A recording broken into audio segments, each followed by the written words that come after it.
El vicesecretario del PP, Elías Bendodo, llamó ayer pirómana a la directora de Protección Civil. Fue en una comparecencia en la que pidió al gobierno que no crispara. El gobierno tiene que enterarse de una puñetera vez que los incendios no se apagan con ideología y que los incendios no se apagan con crispación.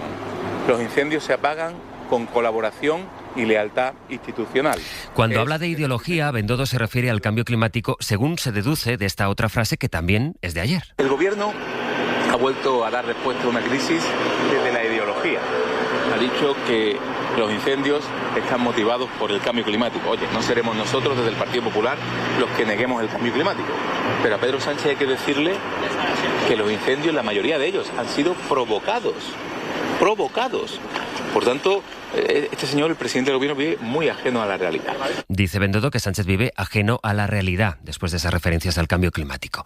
Fue en esa comparecencia de ayer en la que dijo Bendodo que la primera catástrofe de este país son ahora mismo los incendios y que la segunda catástrofe de este país es la corrupción del gobierno. La principal catástrofe, evidentemente, son los incendios que todavía asolan a nuestro país, pero la segunda catástrofe es que hemos estado todo el mes de agosto siguiendo noticias que afectan a la corrupción del Partido Socialista, del gobierno y sobre todo el entorno familiar del presidente.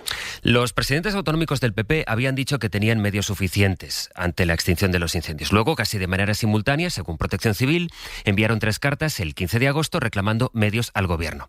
En el caso de Mañueco, pedía de pronto 30 helicópteros y 1.000 soldados. La directora de Protección Civil contestó que había quien estaba pidiendo imposibles y se preguntó por qué las comunidades no se habían anticipado. Y es a eso a lo que reaccionó de esta manera Bendodo después de pedirle al gobierno que se entere de una puñetera vez, que no haya crispación, que no haya ideología, después de que el Partido Popular haya arremetido contra los tuits del ministro Óscar Puente. La directora general de Protección Civil es una pirómana más. Se ha dedicado en sus declaraciones a insultar a los gobiernos autonómicos. Así es imposible dar solución a los problemas. Y así fue como el vicesecretario del Partido Popular llamó pirómana a la directora general de Protección Civil cuando había activos en este país una veintena de grandes incendios. Son las 8 de la mañana, las 7 en Canarias.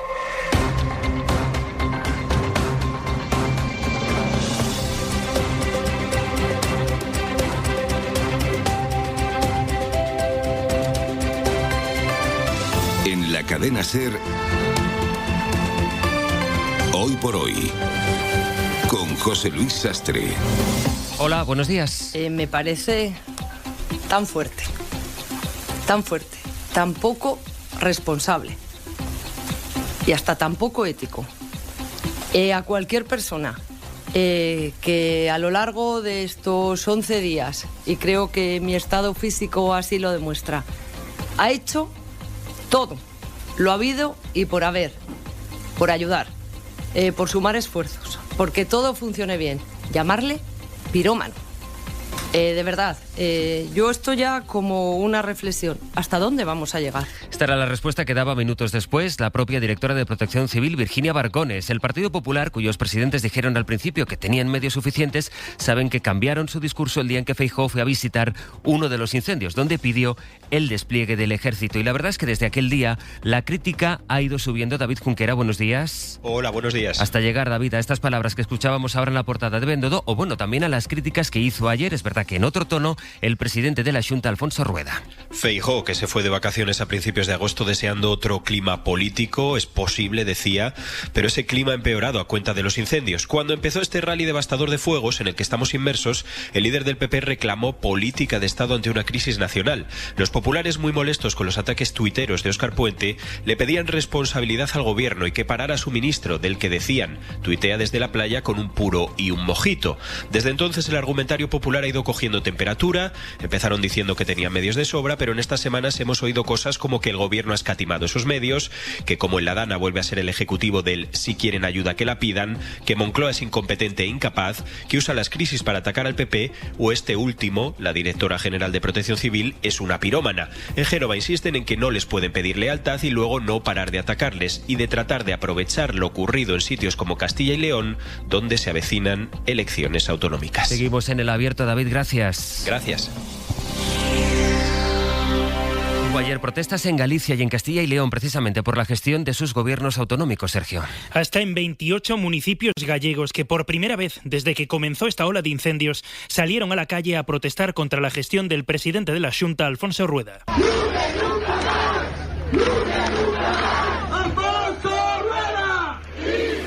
Con peticiones de dimisión para Rueda y el lema Lumes, fuegos, nunca más, miles de personas reclamaron en las calles un nuevo modelo de gestión forestal. Quieren especies autóctonas en los bosques y una mejor política de prevención de incendios. También en Castilla y León, quinta marcha de protesta contra el presidente Fernández Mañueco, en esta ocasión en Ponferrada. ¡Mañuecos! ¡Quiñones! ¡Sois nuestros masones!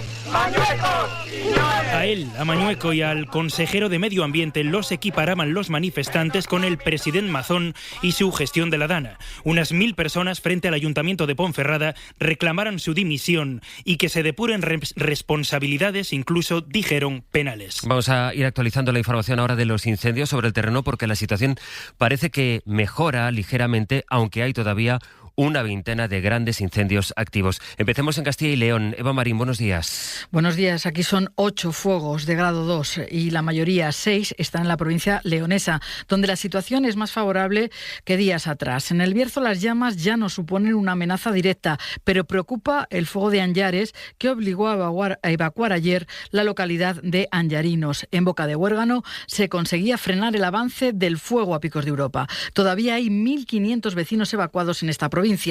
El incendio de Porto, la comarca zamorana de Sanabria, ya no tiene llama en el perímetro después de arrasar 22.000 hectáreas según las primeras estimaciones. Esta mejoría ha permitido la vuelta a casa de 146 personas de 4 municipios, pero siguen desalojados 6 pueblos afectados por el incendio. Situación en Galicia, Íñigo Caínzas, Bodía. Bodía, parece que los grandes incendios tienen la estabilización con casi 88.000 hectáreas devastadas. La bajada de las temperaturas y el aumento de la humedad han ayudado a avanzar en la perimetración de los 3 peores incendios de la historia de la comunidad. Larouco con 30.000, Chandrexa con 19.000 y Oimbra con 17.000. De todos modos, sigue habiendo puntos complicados, con 2 nuevos incendios con desalojos en la provincia de Pontevedra. En este caso, 45 personas tuvieron que ser evacuadas en un camping en Noia y otras 15 de sus casas en Vilaboa. Además, esta madrugada también se ha decretado otro incendio más en el municipio lucense de Carballedo, en el que también ha habido que activar la situación 2 como medida preventiva. En Extremadura también la evolución ha sido favorable. En las últimas horas se prevé que hoy siga siendo así. El incendio de Jarilla ha calcinado casi 17.000 hectáreas y mantiene todavía parte de algunas poblaciones desalojadas, aunque su perímetro está controlado prácticamente al completo. Esta mejora general, en definitiva, ha llevado a que las necesidades sobre el terreno se vayan reduciendo. Los militares que combaten el fuego directamente están presentes ya en 8 incendios, los 8 de mayor gravedad, aunque siguen llegando efectivos de otras partes de España, también del resto de Europa. Javier Bañuelos, buenos días. ¿Qué tal? Buenos días. Sí, la UME ya solo está presente en 8 incendios, los 8 más graves que siguen fuera de control. Continúa la evolución desfavorable del incendio de Porto en Zamora. Los de Oimbra, en Ourense y Barniedo, en León, han mejorado y los efectos de las misiones aéreas de las próximas horas van a ser determinantes. Y lo están siendo. Los apagafuegos del Ejército del Aire llevan en la última semana y media 640 horas de vuelo, en las que han realizado 1.800 descargas de agua sobre las llamas que siguen devorando los montes. Hidroaviones que siguen contando con la ayuda de países europeos. Uno de los primeros en sumarse, Italia. TAG Ida lleva 19 años como piloto. Nunca vi incendios así tan grandes. Nunca vi llamas tan grandes. Pilota para Vincis, el mayor operador europeo de servicios aéreos de emergencias de toda Europa. Sí, estamos bastante cansados todos, porque fue un trabajo muy duro. Hoy mismo se suma otro equipo internacional, 20 bomberos forestales de Grecia, que se van a desplegar en Asturias. Vamos con el pronóstico, que sigue siendo información muy valiosa estos días, pendientes hoy de las tormentas en el este del país y especialmente, Jordi, de cómo pueda cambiar el tiempo a partir del domingo en las comunidades más afectadas por el fuego. Sí, hasta el domingo van a ser pequeños cambios. Mejora, por ejemplo, las condiciones meteorológicas en Extremadura. No soplará el viento de ayer. Empeoran un poco en Galicia, donde las temperaturas van a subir sin llegar a extremos de días pasados. Van a ser muy altas. Y en Castilla y León, estar atentos sobre todo al viento, que durante la tarde se reforzará hasta la próxima noche. Y pendientes sobre todo de que entre el domingo y el lunes una dana, una borrasca en altura que se acercará o se adentrará en la península, pueda provocar algunas tormentas tormentas en estas áreas con incendios, y donde seguro sí que va a dejar lluvia, insistimos, sobre todo a partir del domingo, va a ser en prácticamente toda la mitad este de la península. Mucha atención, porque se van a formar tormentas que podrán provocar crecidas repentinas de cauces, ya que lloverá de manera torrencial muchos litros en poco tiempo. Por sus bocatas de jamón, los mejores. Porque con Wilet pago sin bajarme del coche. Y porque regalan 10.000 euros cada día. Ahora tienes 10.000 motivos más para venir a Repsol. Llegan los billetes Wilet. Cada día sorteamos 10.000 euros. Participa pagando con Wilet tus repostajes o recargas hasta el 14 de septiembre. Más info en Repsol.es. Carrefour te trae el mejor precio. Como el 20% de descuento en las cervezas de todas las marcas. Hasta el 22 de agosto. Válido en hipermercados y Carrefour.es. Descuento en cupón canjeable. Carrefour. Lo mejor al mejor precio. Si hay Don Simón, nos quedamos. Tinto de verano, Don Simón. Bébete el verano, qué calor. Tinto de verano, Don Simón. 0,0 sin alcohol. Tinto de verano sin alcohol. Don Simón. En la cadena SER, Hoy por Hoy, con José Luis Sastre. Dice ahora Netanyahu que está dispuesto a explorar una tregua con Hamás. Eso mientras tiene al ejército cercando la ciudad de Gaza, a la que sigue bombardeando como bombardea el resto de la franja. Esta misma madrugada, Israel ha matado al menos a 11 palestinos. Y hay un informe del ejército israelí que ayer publicaron varios medios, en Palestina, en Israel, en Londres también lo publicó el Guardian, que admite que el 80% de las víctimas mortales en Gaza eran civiles. Un informe, insisto, de la inteligencia militar israelí, que la gran mayoría, 5 de cada 6 de las personas asesinadas en la franja eran civiles, sin ninguna relación con ninguna milicia ni con ningún grupo terrorista. Y la verdad es que más allá de la retórica de Netanyahu, que ha dicho en estas últimas horas que está dispuesto a explorar esa posibilidad de alto el fuego que esta semana, hace unos días, aceptó Hamás, Israel se está preparando para la toma de la ciudad de Gaza. Nicolás Castellano. ¿Qué tal? Buenos días, José Luis. Sí, las autoridades gazatíes acaban de confirmar otros 5 muertos en un colegio en el barrio de Sheikh Radwan, dentro de la ciudad de Gaza, en cuya periferia están ya los tanques y sobre todo los drones israelíes que centran ahora sus ataques en la capital de la franja, donde han matado solo esta noche a 17 personas ya. Es la mano militar de Netanyahu, que tenía que haber respondido hoy a la propuesta de alto el fuego temporal de 60 días que aceptó Hamás a inicios de la semana, pero no ha dado órdenes, como dice, de retomar las negociaciones hasta hace solo unas horas en un comunicado surrealista. En apenas 27 segundos de un vídeo grabado en un puesto militar, por cierto, anuncia primero que ya ha autorizado el plan del Estado Mayor para ocupar Ciudad de Gaza y acto seguido dice que ha dado órdenes también de volver a negociar de inmediato la liberación de los 50 rehenes. Minutos antes, en una entrevista en una televisión australiana pro-israelí, Netanyahu ha vuelto a acusar a todos los que denuncian que está matando de hambre a la población gazatí de mentir y que en realidad, dice, él ha repartido 1 tonelada de alimentos por cada uno de los 2 millones de gazatíes. Una burla más frente a los datos de Naciones Unidas, que denuncia que 1 de cada 3 niños en Gaza padece ya desnutrición, que ya ha causado, por cierto, por el momento, más de 270 muertes, de ellos 112 niños. Vuelvo contigo en un rato a las 8:30, Nico, y no solo hablamos de esto, sino también ampliamos esa información del informe que publicó ayer el Guardian, entre otros medios. Hasta luego, Nicolás. Hasta luego. Hay que prestar atención, por cierto, también a la situación en Colombia, donde ayer salió a la calle el expresidente Álvaro Uribe, al que ha dejado en libertad el Tribunal Superior de Bogotá. Uribe, que hizo campaña contra el presidente Petro horas antes de que Colombia haya vuelto a ser escenario de atentados y de escenas de violencia que devuelven al país a su pasado más reciente y más cruel. Verán, en estas últimas horas ha habido 2 atentados con muy poca diferencia de tiempo, además, entre uno y otro, que dejan vaya de momento 18 muertos. 12 de ellos policías que viajaban a bordo de un helicóptero que transportaba personal para la erradicación de cultivos de coca en el departamento de Antioquia y que ha sido alcanzado, según parece, por un dron. ¡Coronamos! Este es el momento en el que un grupo disidente de las FARC, el Frente 36, celebraba ese derribo. Coronamos, se les escucha decir mientras se ve cómo el helicóptero se estrella contra una loma en mitad de la selva. Apenas unas horas después, en la ciudad de Cali, un camión bomba ha explotado frente a una base militar, provocando escenas de caos. Por favor, llamen la ambulancia. Aquí al frente de la base aérea hay mucho herido. Un atentado que las autoridades atribuyen a grupos narcoterroristas y que deja por ahora 6 fallecidos y más de 70 heridos. El presidente de Colombia, Gustavo Petro, ha viajado hasta Cali, donde ha hablado de un golpe brutal a la población civil. Hoy ha sido un día de muerte en muchas regiones del país. Y aunque dice que el Estado cuenta con herramientas para seguir acorralando a los grupos armados, ha decidido por ahora no decretar la conmoción interior.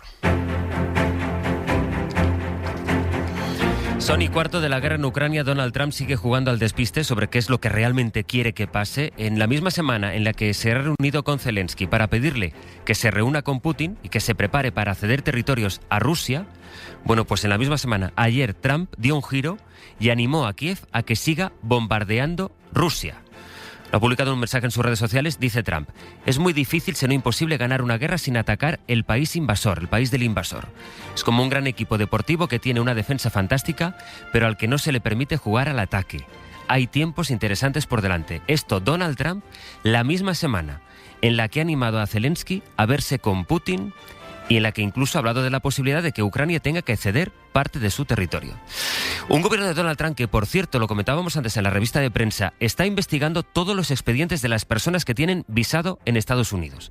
Esto significa que están investigando 55 millones de expedientes, los de 55 millones de personas, para estudiar uno a uno si violan las leyes de migración y, por tanto, hay que empezar a deportarles. Nueva York, Leire Santos. La administración Trump va a investigar a más de 55 millones de personas que tienen visados válidos en Estados Unidos en busca de cualquier indicio que pueda conducir a su deportación. Según informa Associated Press, el Departamento de Estado ha anunciado que esto será un proceso de evaluación continua y que el gobierno va a revisar, por ejemplo, las redes sociales de todas las personas con visado. Para ello, utilizarán inteligencia artificial. Es un esfuerzo más de la administración Trump para expulsar a los extranjeros que no cumplan sus requisitos. A principios de mayo anunciaron también que para poder optar a un visado, todos los estudiantes extranjeros tienen la obligación de hacer públicas sus redes sociales para que el Departamento de Estado pueda rastrearlas. La Casa Blanca ha revocado más de 6.000 visados de estudiantes en lo que va de año, muchos de ellos por infracciones como multas de tráfico o por participar en protestas. Marco Rubio, el secretario de Estado, decía hace unas semanas que expulsarán de Estados Unidos a todos los que participen en este tipo de acciones. Ahora no solo se va a centrar en los estudiantes, sino que van a hacerlo a gran escala, investigando a 55 millones de personas en busca de motivos para revocar sus visados. El seguro de coche de Línea Directa es uno de los mejor valorados entre sus clientes. Ojo, no solo los del mundo real, también los de Nevermore, donde vive Miércoles, Adams. Claro, tipo directo. Por eso, si quieres tener uno de los seguros de coche mejor valorados aquí y allí, llama al 917-700-700 o ven directo a lineadirecta.com. Cámbiate y te mejoramos el precio de tu seguro directamente. En Alcampo este verano sales ganando. Del 22 al 24 de agosto tienes el melón verde entero Origen España a 0,65 euros el kilo. Oferta disponibles en hipermercados, supermercados y alcampo.es, Península y Baleares. En Alcampo sales ganando. En Alquiler Seguro llevamos 18 años revolucionando el mercado del alquiler. Solo nuestros propietarios disfrutan de pago puntual el día 5 de cada mes, gestión de incidencias, adelanto de hasta 5 años de renta, asesoramiento jurídico, acceso a promociones exclusivas y mucho más. Alquiler Seguro, la reevolución del alquiler. Buenos días. En el sorteo del cupón diario celebrado ayer, el número premiado ha sido 61.473, serie 39. Hoy, como cada día, hay un vendedor muy cerca de ti repartiendo ilusión. 11. Ahora y siempre, bien jugado. La Unión Europea intenta mejorar el pacto arancelario con Estados Unidos que firmó hace unas semanas, aquello que fue a firmar a Escocia Ursula von der Leyen con Trump. El objetivo de Bruselas es ablandar la carga que han impuesto a los coches que Europa vende a Estados Unidos y que ahora es de un 27% ese arancel. Pero lo cierto es que de momento lo que figura en el pacto es que no va a haber rebaja para Europa, a menos que Europa acepte abrir su mercado a productos de Estados Unidos. Algunos estratégicos en la Unión, por ejemplo, la carne de cerdo o el marisco. Jordi Fàbrega. El texto difundido por Washington y Bruselas explicita que Estados Unidos solo bajará los aranceles a los coches europeos, que es una cuestión fundamental para Europa, cuando la Unión elimine lo que cobra por entrar en nuestro territorio a los bienes industriales estadounidenses y dé además preferencia a algunos de sus productos frente a los de otros países. Hasta entonces, los coches europeos seguirán pagando un 27,5% de sobrecargo al entrar en Estados Unidos y no un 15% como pagarán el resto de productos. Un 15% es lo que pagarán, por ejemplo, los vinos europeos y españoles, aunque el comisario europeo de Comercio, Maroš Šefčovič, confía en bajar esta cifra. These doors are not closed forever. No están cerradas las puertas a rebajar el arancel en este sector tan importante, decía el comisario al presentar el texto. En 10 minutos el abierto, hoy con Berna González Harbour, Carlos Sánchez y Carmen Lumbierres. Y así llegamos a las 8:20 de la mañana, las 7:20 en Canarias.